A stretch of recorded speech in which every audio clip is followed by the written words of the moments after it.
Good afternoon, everyone. Welcome to the Jerusalem Fund and the Palestine Center. We're really happy to see you all today.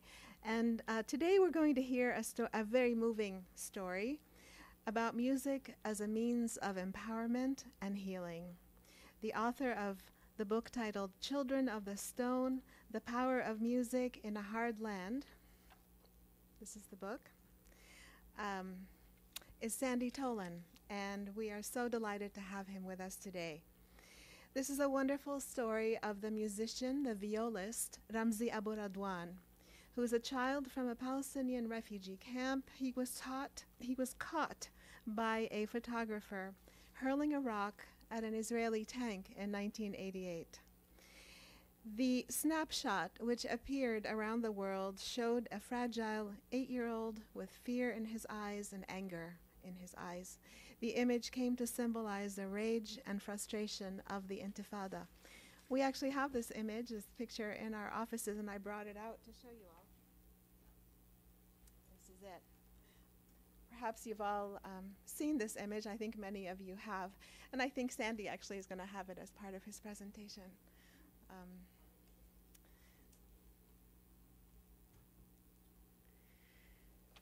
Through dedication, natural talent, and unbridled passion, Aburedwan became a violist, ultimately receiving a scholarship to study at a conservatory in France. He's now the founder of several music schools called Al-Kamanjati in Palestinian towns and refugee camps. Sandy Tolan, who met Ramzi Aburedwan in 1998, documents his journey from a child confronting an occupying army to a serious musician, and to a music teacher and school founder sharing music with so many Palestinian children.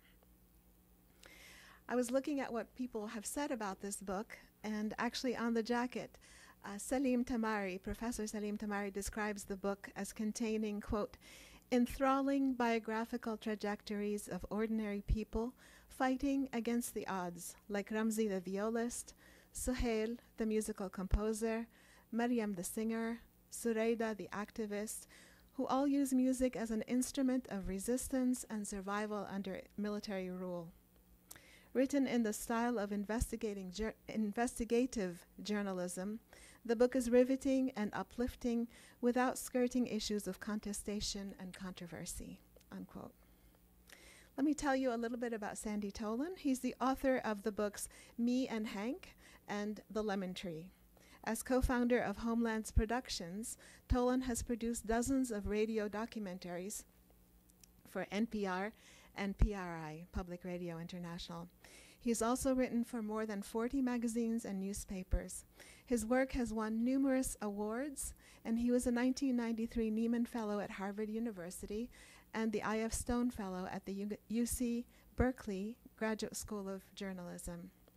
He is currently an associate professor at the Annenberg School of Communication and Journalism at the University of Southern California in Los Angeles.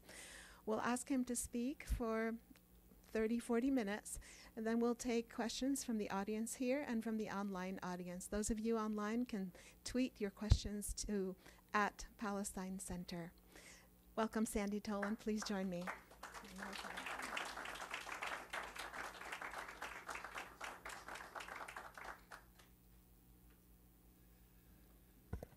Thank you, Zaina, and thank you, Samira, as well. And thank you all for coming. I really appreciate it. I'm going to talk a little bit about sort of my goals for the book, and then back up a little bit and do a little reading, and then talk a bit more about the history here. Basically, what I want to tell you, what I want to do with, what I set out to do with this book, is to tell not only the story about the power of music and the story of Ramzi, who was raised by his impoverished grandparents, who at age 5 snuck out of the house and followed his grandfather to work.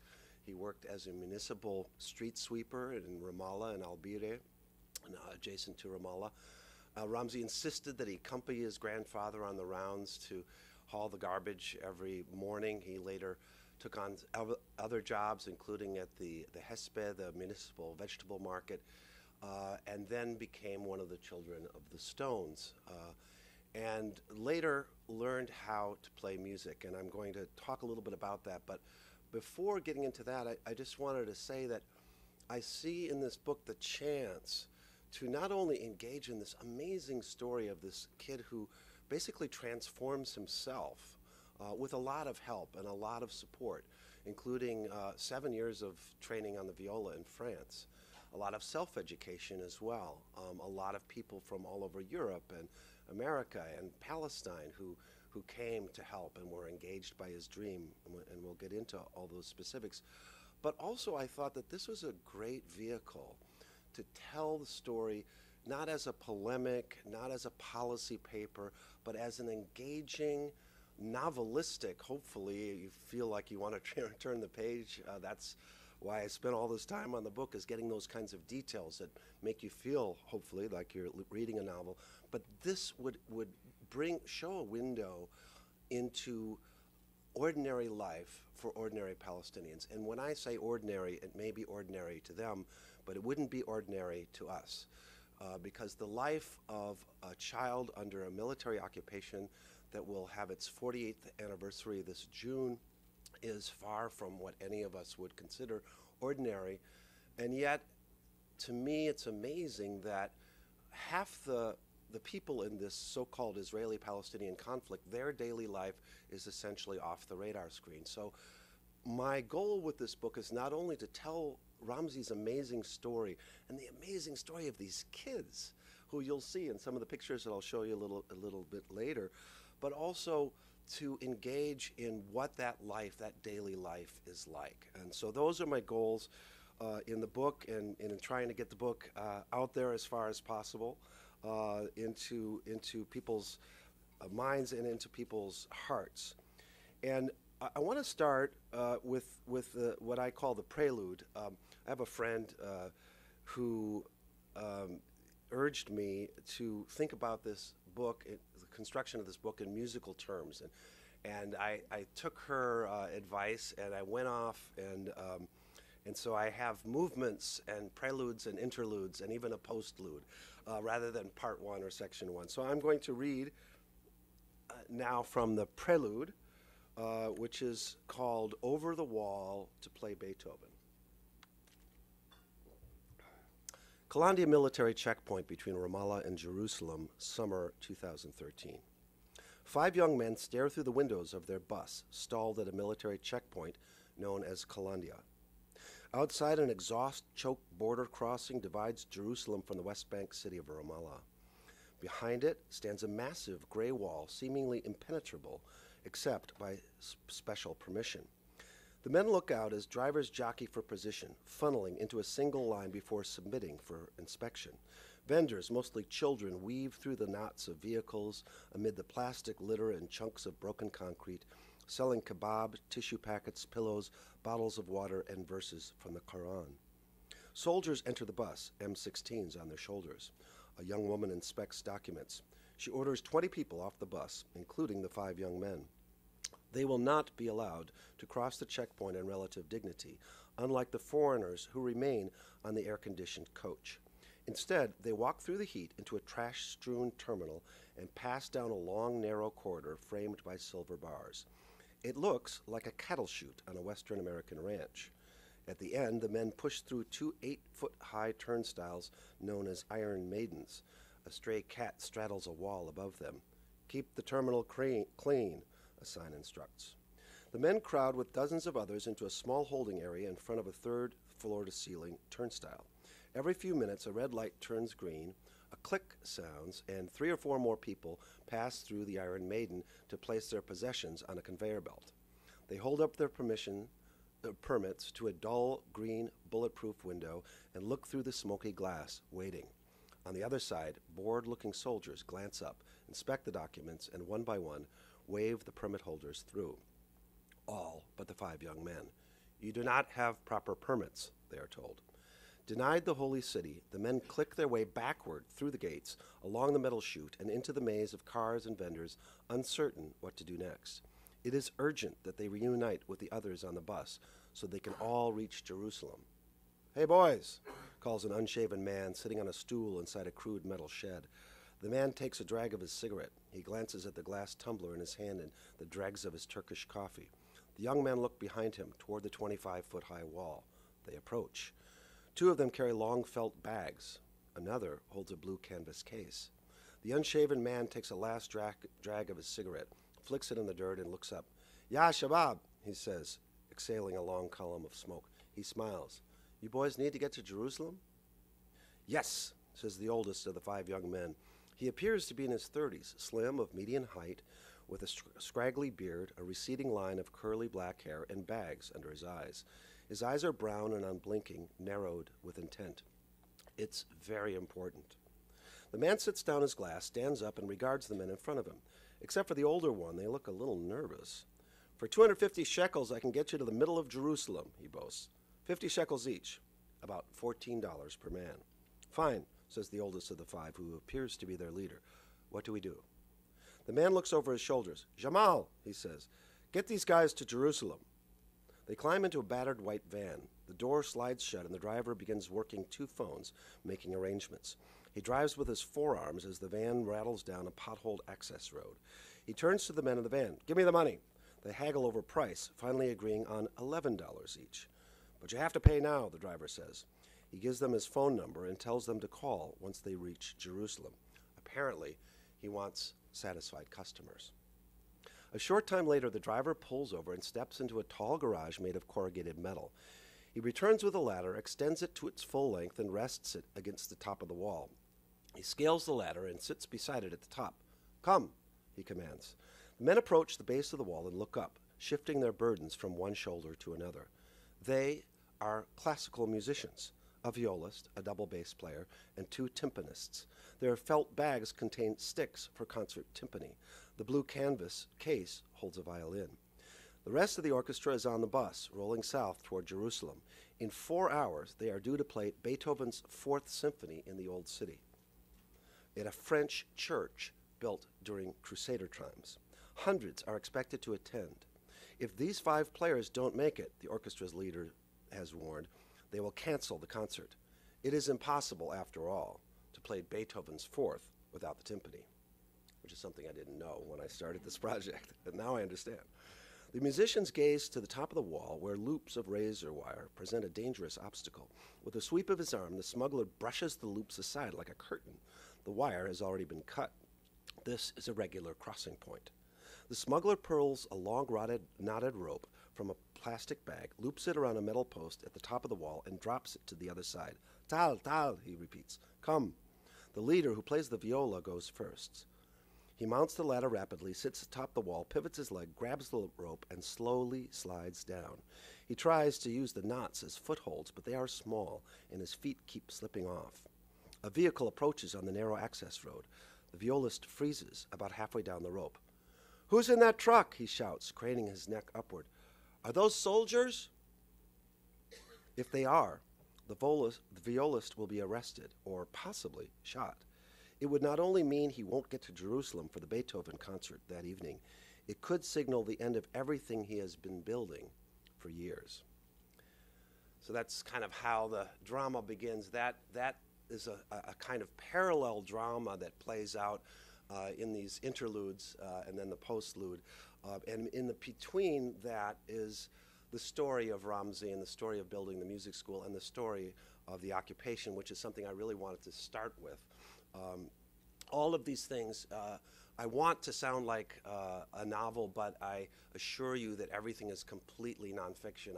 One of the reasons it took me 5 years to do this book is I kept going back and asking detailed questions just to try to get everything right and also create the narrative that would hopefully make you want to turn the page. Before I get into Ramzi's story, I want to speak personally a little bit about how I first came to this issue. Like many people in America, in the United States, and really elsewhere, Jew and Gentile alike, not everybody in this room, but many people in the country were raised with what I call the Leon Uris version of history as told in the book Exodus, right? And under that narrative, there is the heroic birth of Israel out of the Holocaust and the the Arabs, which is to say the Palestinians, are either portrayed as malicious, pathetic, or non-existent. When I was writing The Lemon Tree, a Bulgarian who had chosen, a Jewish man who had chosen to stay in Bulgaria, unlike 95% of the other Bulgarian Jews after the establishment of Israel, he told me, he wanted to stay, and he said, they tried to recruit us by saying, people without land go to a land without people. I'm sure many have heard that slogan, and it was a slogan of the Zionist movement. Of course, there were many people already there, and they were called Palestinians. So that's the story that I kind of was raised with. But for 8 years, after I met her at the Nieman Fellowship at Harvard, where we were both journalists on fellowship, I was with and married to Lamis Andoni, who is a fine journalist and is now in London. So both personally and professionally, as I started traveling to the region, I knew the story as I was told as a kid. And I knew it from my own family. I was raised Catholic, but we had a really good friend who had come over through South America, had just barely escaped the Nazis in Amsterdam. So I knew that story. And then I remember one day with my in-laws on Christmas Day in Amman, the family had originally been from Bethlehem, and I remember seeing my mother-in-law at the time watching Christmas Mass along with the older generation, and she was, and the other ones, they were grabbing their beads, they were like rubbing their rosaries, right, and watching this Mass at a place where they had been exiled from and they could not return to. I remember my mother-in-law saying that she would never wait in line at the embassy in Jordan to ask permission to go home. So as far as I know, she hasn't returned. So that's sort of what was compelling me, at that time, to write a story that became The Lemon Tree, to explain, because I was in a position that most Western journalists aren't, which is to really get inside both stories and both narratives. This is a different kind of story. This is a story of one person and his dream to create music schools for his own people. And how it started, how I got interested in it. During the time that I was doing research for what became The Lemon Tree, there were these posters all around. The poster was exactly what Zaina showed you at the beginning of our hour here. And that was so compelling. And I don't have to describe the poster since you've already seen it. I thought, who is this kid? Who is this kid who was throwing a stone and then playing the viola? And so I went we went over to the Al-Amari refugee camp, which is adjacent to Ramallah, where Ramzi was raised with his grandparents, who were exiles from the village of Nani, which no longer exists, along with many hundreds of other Palestinian villages. And I was so impressed with his charisma, his magnetism, his energy, his optimism, his enthusiasm. At age 18, he had suffered losses that I didn't even know about at the time, but he was so impassioned by music.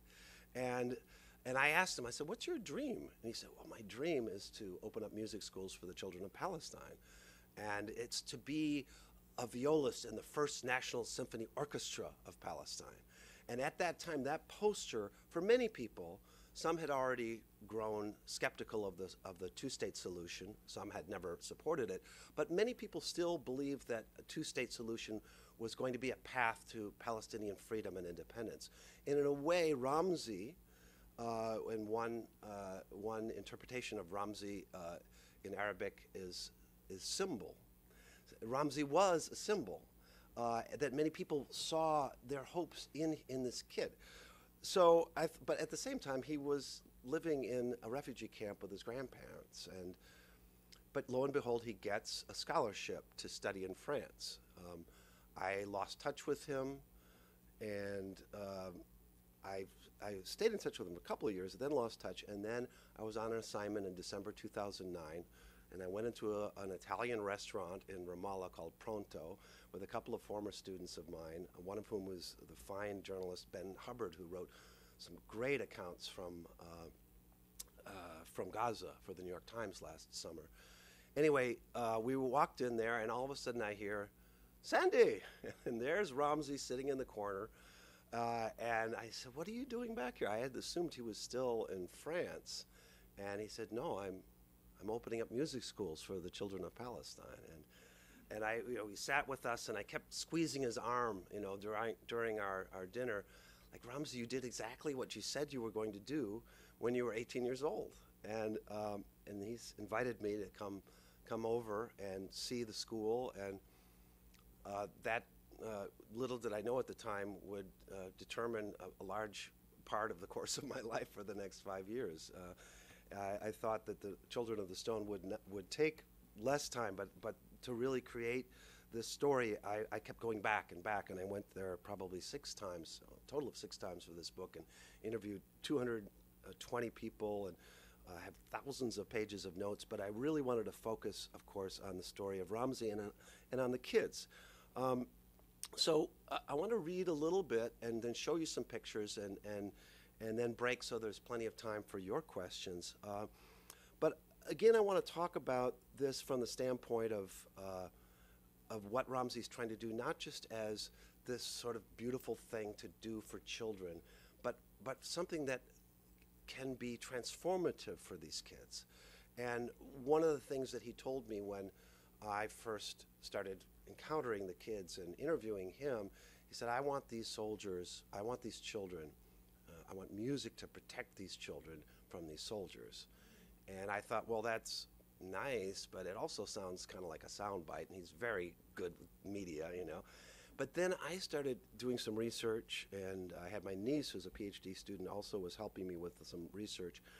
And we found that this has been studied extensively by neurologists, musicologists in other war zones in Bosnia, Northern Ireland during the Troubles, South Africa under apartheid, that music can really serve to protect a child's psyche. And this is what I was finding in these children.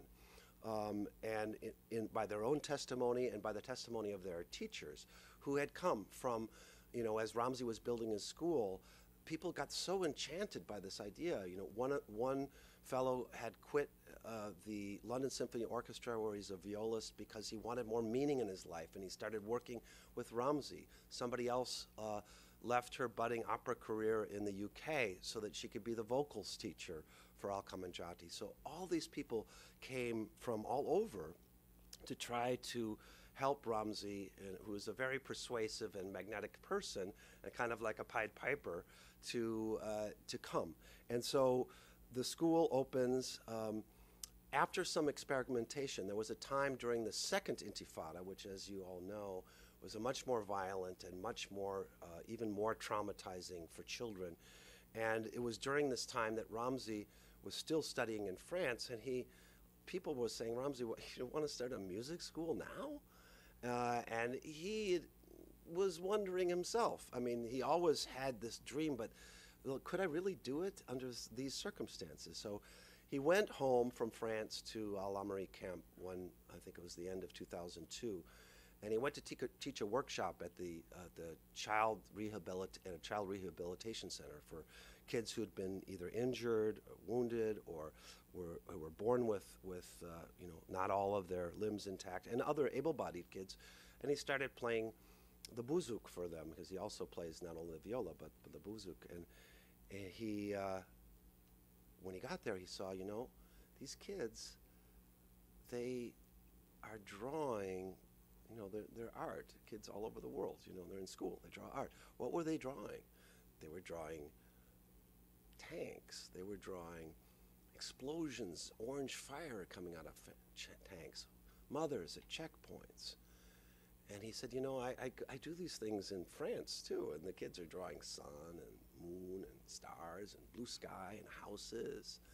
And he said, kids are kids everywhere. They draw what they see. They draw what they know. And so he goes back to his grandfather's place, and about a week later he comes back. Al-Amri was kind of under lockdown for a lot of the time during the second Intifada. And he comes back, and now the kids gather all around him. They're like, "Oh, there's the guy with the bouzuk, yeah." and they were starting to touch the strings and everything. How do you get the notes to change? And he looks out and he sees that they're drawing musical instruments. And it was at that moment that he decided that he has to do this. And that was at the end of 2002. He had these French musicians, this entourage of French musicians, none of whom had ever come to Palestine. They did not know what to expect. They were playing like troubadours on the streets of Paris during the Second Intifada, and they kind of adapted. But after 2 or 3 years, they opened the school, and it opened at the end of the summer 2005. And the kids started coming. The first student was Ala Shalalda, who is now, I believe, 17 years old. She was 7 years old at the time. When Ramzi brought all of these instruments, he was cajoling, persuading, pleading with audiences all over Europe and especially France, because he had started a musical group called Daluna, which we want to talk to you a little bit about in a little while. We're trying to bring Daluna here, and my colleague Catherine can tell you a little bit about it in a bit. But he started this band, and he would say, why don't you, if you've got any musical instruments anywhere in your family or your friends, don't let them sit in the attic. Don't let them, just go to no use in the basement. Bring them here, and we will bring them to Palestine. And then Italian pilgrims and French visitors and others started bringing their instruments to Palestine. And eventually they sent an entire shipping container of musical instruments that were donated, even a harpsichord. And Ramzi has a Baroque festival every December, and they get out the harpsichord. But it was during this time that Allah, who was 7 at the time, was looking very warily. She had been very traumatized during the Second Intifada. Her father was taken away often by the soldiers, and they were inspecting the men of the neighborhood of Old Ramallah. Her brother had broken the curfew with a neighbor to go get bread during the curfew, and Shahada, the older brother, was walking back to the house when his friend Ali was shot and killed by a sniper near an Israeli tank. So the family had been so badly traumatized, and here is this girl, 7 years old, and she doesn't know who to trust. She's looking at Ramzi. She sees that there's something that looks like that thing that she saw on a Tom and Jerry cartoon that we know as a piano. But she's kind of wary, and then finally she goes in after the big event of the opening at the end of the summer of 2005, and she comes in and she sees Ramzi, and she says, why do you play that music like that? He was playing the viola. He started talking about how it helps him feel better if he's down. And so he invites her to go into the musical instrument rooms that are filled with all these instruments, and she chooses the violin. And he says, it's going to take you a long time. This is not easy. She said, I don't care. I will do it. And she did. She did. I want to tell you also, it's not just, one of the points I'm trying to make is it's not only about the beauty of music and even how transformative it is, but it's how difficult these kids' lives are as they're trying to navigate an ordinary life, and really it's impossible, under occupation, and just to play music, just to go to a concert, just to go to a music camp, just to participate in a music festival. So I want to read one more, or maybe two short, one more and a short thing, and soon after just open it up for questions. But this is about 3 years after Allah began learning the violin. And I'm going to get something ready here. Excellent. Okay. One evening, riding home from a concert in Bethlehem, Allah, Rasha, and a few of their fellow musicians suddenly came upon a military barrier erected hastily in the road. "Halt!" commanded a sign in Arabic and Hebrew. Just beyond, an olive-clad soldier was checking documents. "Flying checkpoint," Rasha said. She's Allah's older sister who plays the flute. These were temporary barriers the military erected on the fly for the stated purpose of catching suspected militants and those without proper documents who might try to evade the fixed checkpoints. Also known as random or surprise checkpoints, they were so ubiquitous that Allah and Russia were never surprised to encounter them. It's normal, Allah said. More than any single reality in Palestine, checkpoints defined life under occupation. By 2008, the number of flying checkpoints had reached 90 per week, part of the 630 closure obstacles that Israel had erected across the West Bank, a territory slightly smaller than the state of Delaware.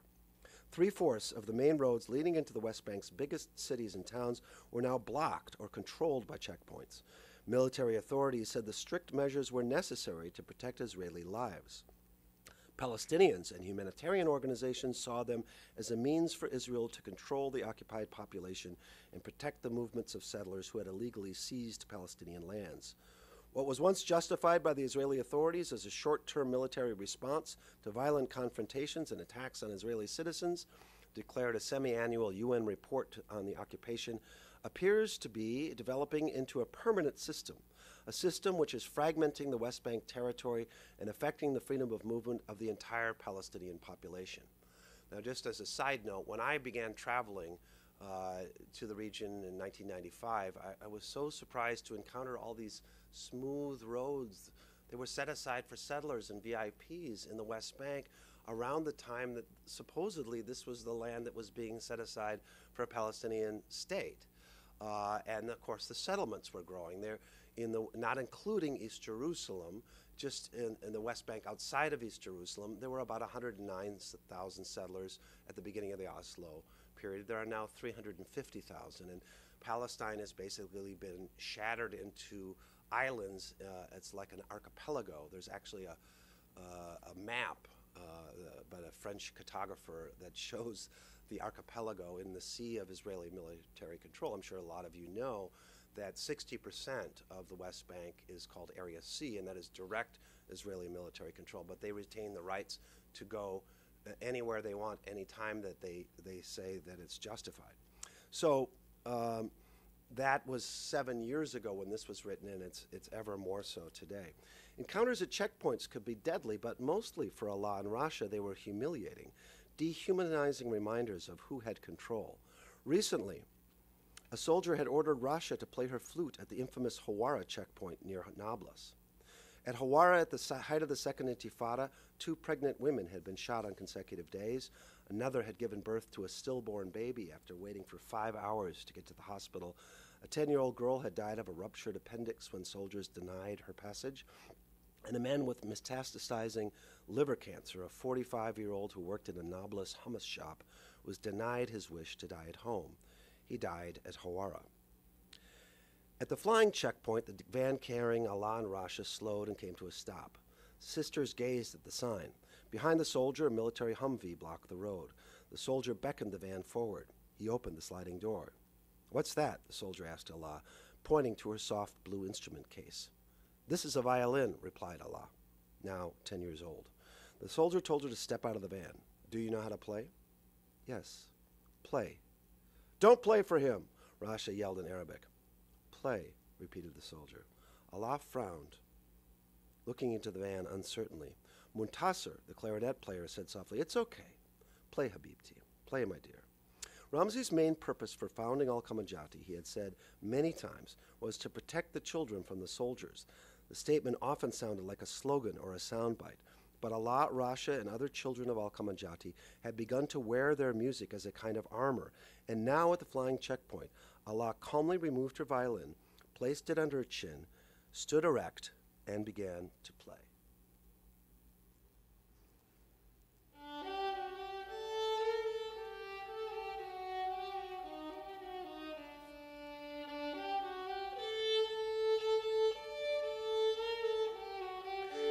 She had chosen El Halwadi, or The Beautiful Girl, a song by Syed Darwish made famous by Feiruz.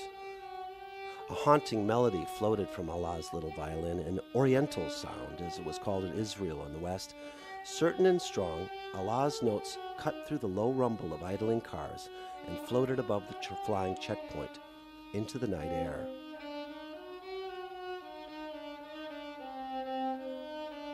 We saw in his eyes he was shocked, Allah remembered.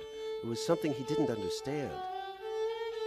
In the melody, the sisters could recall the words about a penniless child whose mood is serene, for she has put her life in God's hands. With patience, change will come. All will be better. Rasha, staring intently from inside the van, felt a surge of pride in her little sister, playing unfazed. They claim that we are people with no identity, but Allah proved them wrong, she said. Music, Rasha believed, was not only a source of pride, it was a means of assertion, protection, and even at times, vengeance.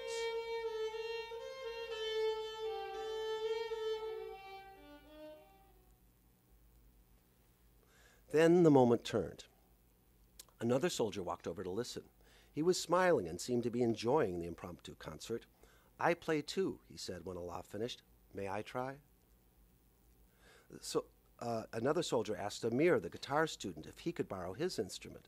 The soldiers began to play, smiling at Allah and her fellow musicians, who gaped at them in astonishment. Suddenly, to Allah, the soldiers seemed like normal people. I do not know how they can do something like this, but at the same time treat people so badly, she said, genuinely confused. I do not know if they have two personalities or exactly how it works. Soon the van was on its way back to Ramallah, leaving its passengers to wonder who those soldiers were and what it might be like to meet them under different circumstances. And of course, different circumstances is something that many people in this room would wish for. We can talk about that, and I want to open this up to questions in just a moment, but I just quickly want to run through some of these images so that you can get to know a little bit some of the people that I've been talking about. This, of course, is Ramzi, picture taken probably in 1988 when he was 8 years old, turning 9. So that's right. If you see on the left, the guy in the red coat, that's the little boy. That's Al-Amri camp during the Intifada, the first Intifada. This is the adaptation of the poster that Zaina showed at the beginning, that Al-Kamanjati is sort of using for its own promotion. This is Ramzi in the experimental phase. Looks like he's trying to talk somebody into being a music student. Not all of them seem convinced at this point.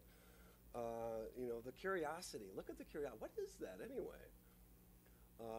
The occupation, obviously, ever present in the lives, and it's woven throughout the book. These are women waiting in line to pray at Al-Aqsa Mosque. This is a woman named Jessie, who's an opera singer now in Philadelphia. She was a music student with Ramzi in Angers, and she taught herself through Ramzi's encouragement to sing Fairuz in Arabic, even though she doesn't speak Arabic. She's a remarkable person. Here's Ramzi in Al-Amri camp playing for his grandparents. An impromptu concert for Yasser Arafat during the siege of the Moqata in, I think, probably 2003 or 2004. That was at Arafat's headquarters at the time that was mostly bombed out. This is Al-Kamanjati. This is the music school.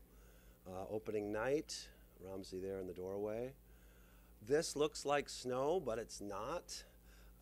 It is the result of, this is packing material, strips of white paper that were stuffed into clear plastic bags that cushioned the musical instruments on their journey from France, dutifully stuffed into dumpsters by the adults and gleefully taken out by the children on opening night. And I end one of the sections of the book saying, you know, in Palestine in August it looked like snow.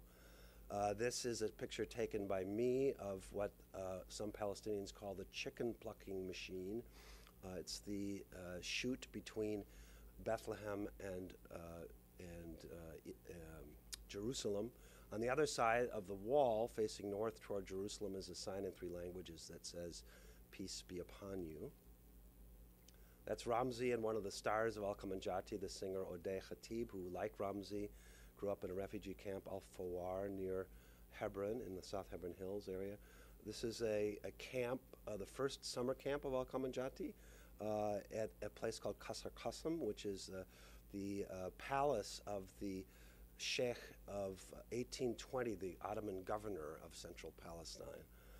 This is Celine, who later would marry Ramzi, and with Ramzi runs Al-Kamanjati. This is Sebastia, an ancient Roman amphitheater where they put on a concert at the Fête de la Musique, or the Music Days Festival in 2010. These are Palestinian men with permits to work in Israel, waiting to be taken to their jobs as day laborers. This photo was taken by an Irish actor named David Heap, who was part of a delegation for the World Council of Churches. This is one of the stars of Al-Kamanjati, a singer who, by mistake, it was discovered when he was singing one day what a great singer he was, and so the violin lessons were less frequent than the music lessons, and this woman, Julia, became Fadi's teacher. She's the one who left her budding career as an opera singer to be the vocals teacher, and Fadi learned how to sing Italian arias, and so well that people began speaking. The members of the Italian consulate in Bethlehem rushed up to him and began rapidly speaking to him in Italian, and he had to call for a translator. I don't know what you're talking about. There's Audet in France in a victorious moment. Allah in Toulouse in a visit to Toulouse with her violin, obviously. This is a little boy trying out the violin. And this is a story that's chronicled in the book about a fire that was in Jenin. Nobody knows who set it. Ramzi thinks it was a product of jealousy. Some others think it was a matter of religious intolerance. And it was a fire that was responded by the teachers and by the young musicians in this way, playing outdoors the same day. And nothing like that has ever happened again. They rebuilt the school, and it's in Jenin, the branch, and it's more beautiful than ever, actually. This is a concert at Batir, one of the only places in the West Bank and the Israeli West Bank border that doesn't have the separation barrier. It's an ancient Roman series of water aqueducts. It's one of the reasons that people have been able to, Palestinians and Israeli environmental groups have been able to persuade, and it's now a UNESCO World Heritage Site, so maybe there won't be a wall going through here. Image of grief. The best friend of one of the clarinet players of Al-Kamanjati was shot and killed by an Israeli bullet during the incursions in June. That's his widow and his son. It was during the hunt for the 3 teenagers who obviously were found dead tragically later, and this is a scene of their grief. This is Shahada, the older brother of Allah in Russia. He is the luthier now of Al-Kamanjati and the instrument repair person. Celine, probably taken last year. Another kid, just feeling the music. Another image of grief, funeral in 2014 in Gaza. Allah on the rooftop in her hijab with her violin and her blue jeans on the rooftop of Al-Kamanjati. And Ramzi putting to use his grandfather's skills with his green thumb and finding a way to recycle old violin cases. So I've gone a little bit longer than I expected to, but I would love to have your questions for the time that we have remaining.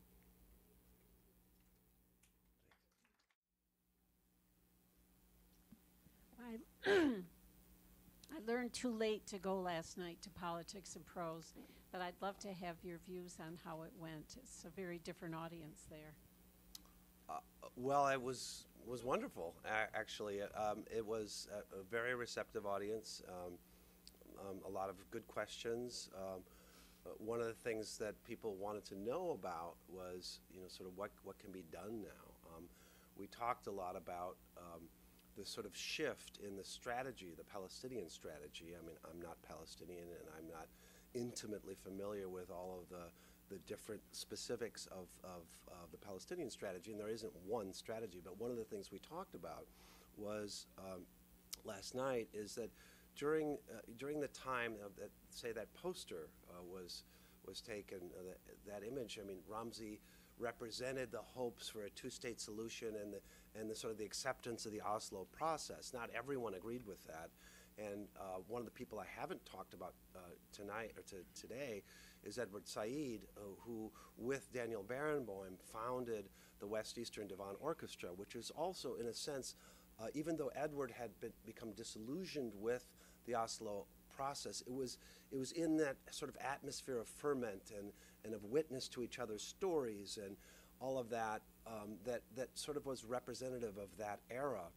And what's happened, in the last 20 years, as I described the increasing constrictions on Palestinian land, the increasing, really, incarceration of Palestinians, literally, 40% of the Palestinian male population since 1967 has spent time in prison, many under administrative detention in which they're not charged. So there's that has become more and more tightened over the years, and I think Palestinians in general, especially those in the West Bank and Gaza, have said, well, what is this peace process? What does it mean to say peace for us? It doesn't mean, things have actually gotten a lot worse since Oslo, a lot worse. People joke about, well, it's not really a joke, it's true, but there's sort of like a dark humor. It's easier for me to go to China than it is to Jerusalem. And it's true for many Palestinians. You can't get a permit to go to Jerusalem, but you can go to Amman and fly to Beijing, no problem. So we talked about how that strategy has shifted now to one that's much more focused on direct, nonviolent confrontation with Israel through the so-called boycott, divestment, and sanctions movement, through the Palestinian state, Palestinian authorities' efforts to join the United Nations, at least through the General Assembly initially, and then the International Criminal Court. And so that's a shifted strategy that's based, even though BDS has been around for a while, I think it's emerged to more people as an alternative with the clear failure of Oslo. I mean, one thing you can say about Netanyahu is he was very honest when he said there's not going to be a two-state solution. I mean, he actually said that back in July, and people didn't really notice it here much. Then he repeated it again, and he tried to backtrack, but the proof is what's happening on the ground, as I've described. So, yes, question over there. Hi, Seth Morrison. I'm very involved in Jewish Voice for Peace, so glad to hear you talk about BDS. It's essential. And I don't mean to contradict myself in asking this question, but you talked a lot about the redemptive power of music, which is very beautiful. Right. And at some point, the Israeli Jews and the Palestinians are going to have to live together. Whatever one state, two state, six state, they've got to live together. Yeah. And I'm curious if any of these groups are working together at all to bring Jews and Palestinians together on a human basis. Yeah, this is a really important question, and it's something that I've been thinking about as people ask a lot. And first of all, Jewish Voice for Peace is doing a lot of really important work, and I'm glad you're here. And I have to say, I mean, this is a difficult thing. I mean, I know somebody who's written a lot or has performed a lot about this idea of two people in one land and dialogue and witnessing each other's story, and we're sort of moving out of that era to this more direct, nonviolent action. And where does that leave room for, in fact, the meaningful connections that people do make? And people are really empowered by that. I guess the question is, I mean, if you were to say it in terms of, I mean, if there is a real honest witness of the actual reality of each other's lives, then rather than just sort of like holding hands and, I don't have an articulate answer to it, and in fact, that means I probably am going to write about it, because then I'll have to learn more about what I think about it. Because I think there's a sweet spot, or a bittersweet spot, as I was saying to someone earlier today. Like, where's all that really good energy in the peace and justice community going to be directed? I think one of it is to understand what groups like Jewish Voice for Peace and the U.S. campaign to end the Israeli occupation, among two groups. I mean, there are many other groups doing really good work, and to sort of connect with that is another thing. But I think this to just sort of disdain the whole idea of witness is also a mistake. Yes, Yeah, sir. I'm sorry, I'll sneak in one more line, because I'd love to talk to you later. I spent my life as a Zionist, and I was active at one point in AIPAC and at one point in J Street, and realized that BDS is essential, but I also know that I wouldn't be here if it wasn't for Palestinians I met along the way and brought us together. Good point. This gentleman here had a question in the back. Yeah. Thank you. Your book obviously seems very interesting and very informative.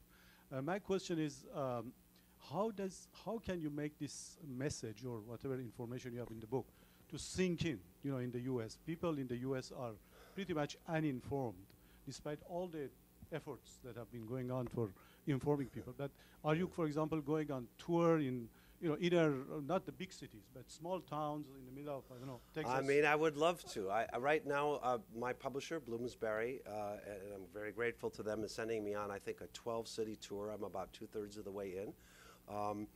And I mean, for me, what I know how to do is tell stories. You know, I'm a journalist, and I know how to tell nonfiction stories. And I believe, and this is what I tried to bring to the Lemon Tree, that if you're really engaged and you care about the people you're reading about, it can actually change the way you feel, right?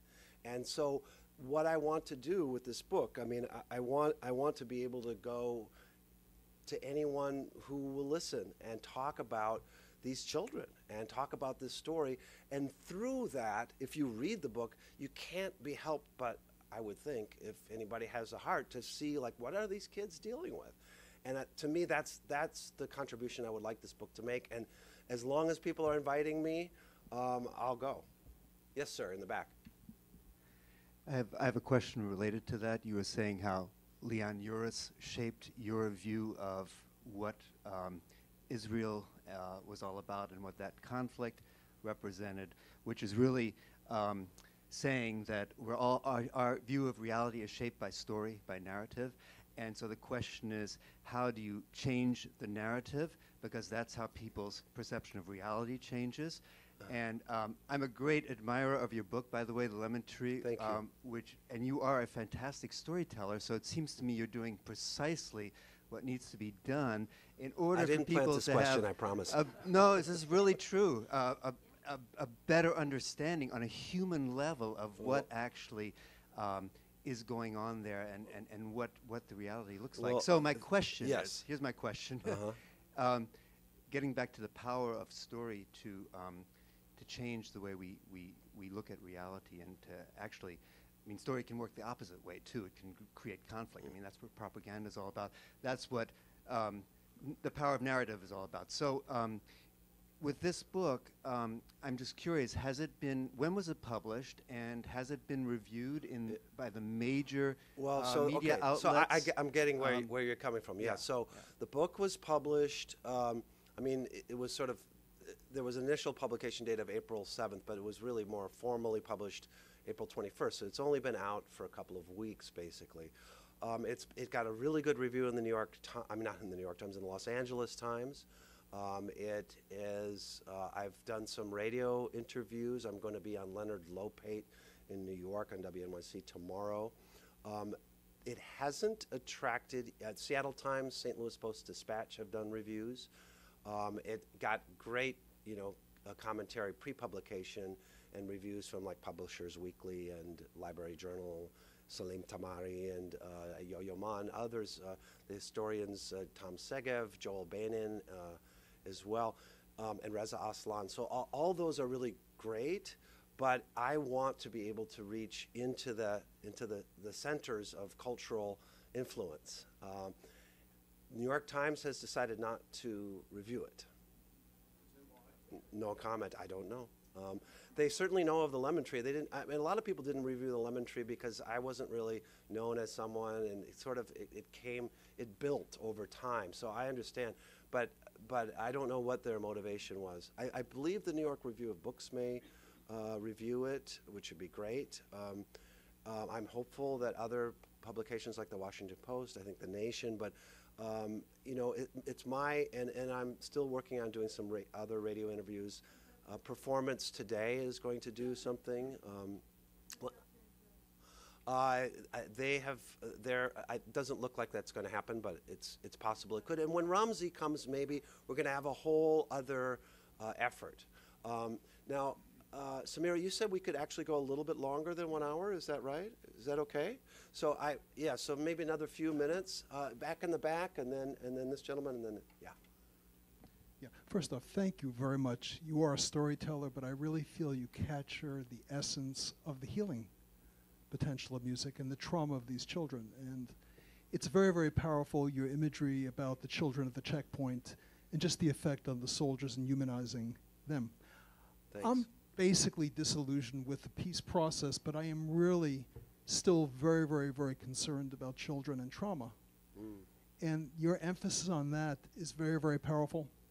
And even for people that are not caught up in the whole peace process, to become aware of these children that are going through the suffering and the very fact that it ameliorates the trauma.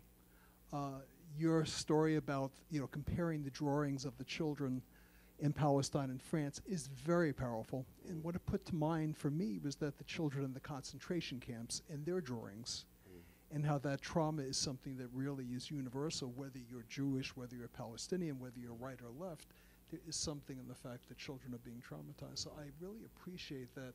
That's a great unifying point right there is about children. So bless your heart. Yeah. Thank you so much. Thank you for your observation. I think this gentleman had, okay, well, go ahead and then try to get to these three questions at least. I'm really appalled by our failure to communicate with one another. For example, I attend the church right next door. I'm the only one here. We're on the campus of George Washington University. I wonder how many university students are here. How can we get this message across to various audiences? Just keep going. Just keep going. I mean, one of the most interesting events I had was at a place called Zaytuna College in Berkeley. It's the first and I believe only Muslim liberal arts college in America. And somebody was asking me about, how do you keep going? And I basically said, you have to take breaks, you have to take care of yourself, you have to rest up a little bit, and then you just got to, if you've got a message, just keep it up. And change comes in ways that we don't ever expect. I mean, look at all the people who said that the Berlin Wall's never going to fall in my lifetime, or apartheid's never going to end in my lifetime. And all of a sudden, it was almost all of a sudden in some of these cases. Well, this conflict is never going to end. I don't feel optimistic in the short term. I do feel more optimistic in the long term because one of the things I want to do with this book to show is that the occupation is unacceptable. Some people object to calling it apartheid. Some people might object to calling it Jim Crow. Whatever you want to call it, I don't care what language you use. It's separate and unequal. There's no doubt about that. And if people could understand that, and through these children, I think, maybe their hearts would open a little bit, and that would help lay the groundwork for change. This gentleman here. Thanks. Back in the 90s, there was a informal, I wouldn't say it's a movement, but an informal getting together in Ramallah of Jewish musicians from Tel Aviv who would come up and play in a restaurant with a bunch of Palestinian musicians. Misha Barenboim has been going, I don't know if, I haven't heard him since mid-2006 or 7. He was going there and giving master classes and performances and so on. Is any of that kind of spontaneous Jewish, Palestinian, whether it's Israelis or non-Israeli Jews, still happening in the musical field? Much less. I wouldn't say not at all. I mean, what you do have is the West Eastern Divan Orchestra, which was founded by Daniel Barenboim and Edward Said. And that, again, as I mentioned briefly before, came out of that era, that Oslo era. It'd be very interesting. People have different theories and they disagree about what Edward Said would say today about that orchestra. You know, Ramzi was in the orchestra for several years, and that's documented in the book, and he became disillusioned. He loves Daniel Barenboim. Daniel Barenboim has done has been more outspoken than just about anybody in Israel. I mean, he got this National Cultural Award called the Wolf Prize, and he used the occasion of it to denounce the occupation. You know, he took Palestinian citizenship. So, you know, he's Israeli citizen and a Palestinian citizen. He says, I'm living proof that you can do that. But at the same time, he did not want his own personal views to become the stated positions of the West Eastern Divan Orchestra, because there's so many Israelis in the orchestra. But Ramzi's attitude was, well, if you're not willing to have the orchestra denounce the occupation, what am I doing in this orchestra? And he kept trying to convince them for years, and then he found out that there was a settler in the orchestra. And then he confronted him, and then he said, you know, I can't stay. And it's really a kind of one of the saddest moments in the book to me is these two guys really respect each other. I would even say they love each other in a way, you know. But that's sort of where the political situation is that kind of fellowship, because of the conditions on the ground. That's resulted in a changed strategy that makes these kinds, and it's one of the saddest things about it, and we were talking about that a little bit before, it makes these kinds of exchanges more difficult. I think we probably have time for, this gentleman's had a question for a long time, and maybe that could be the last one. Yeah, okay. Phil Schrafer, it's not a comment, it's a comment, sorry.